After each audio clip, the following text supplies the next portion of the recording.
The Clever Squirrels and the Mighty Branch.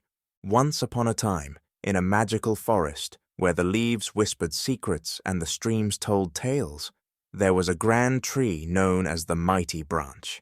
This tree was special, with its leaves glowing with light and images, and its branches stretching high into the sky. In this enchanting world, there lived many creatures, but tonight let's talk about the Clever Squirrels and the Owls of Wealth. The Clever Squirrels were inventive little critters, always rustling around, creating new gadgets and games that could talk, play, or even fly. However, these squirrels mostly worked for the Owls of Wealth, who owned the widest and tallest branches of the Mighty Branch. The Owls of Wealth were grand, wise, and incredibly rich. They perched on the highest branches, where the light was the brightest, and from there they could see all that happened in the digital forest. They decided who had the space to play and who did not. One evening, under the glow of the moon, young Mira, a curious field mouse, was exploring the Mighty Branch.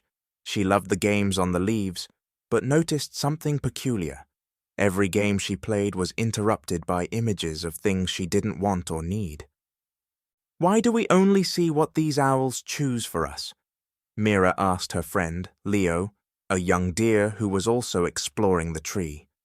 Leo, who had heard tales from the sage sparrow, an old bird who lived at the base of the Mighty Branch, whispered, "It's because they control most of the branches. They decide what we see, learn, and even who we meet."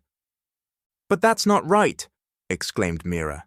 "Everyone should have the chance to explore and learn without just seeing what the owls want." The sage sparrow, having overheard their conversation, fluttered down. "You are correct, young ones.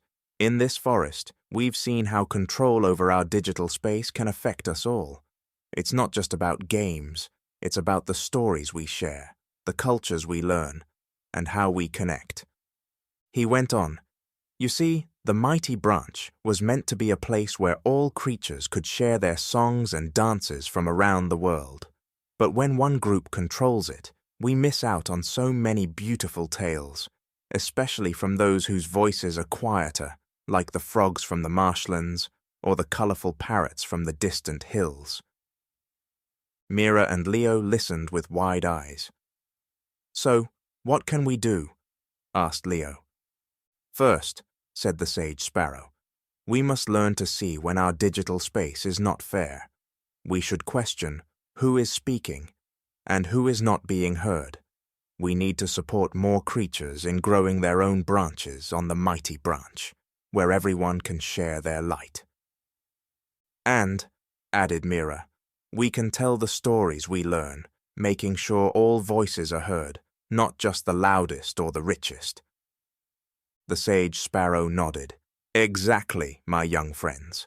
And remember, the more we know, the more we can change. Knowledge is the true light of this tree."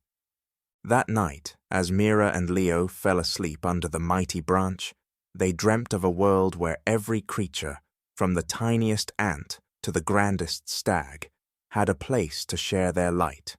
They dreamt of a forest where diversity was celebrated, where the control over the branches was no more, and where every digital leaf told a story of unity and understanding. And so, children, remember this tale when you play your games or look at your screens. Think about who controls what you see and work to make the digital world a place where every voice can sing its song. Good night, and may your dreams be filled with the light of all stories.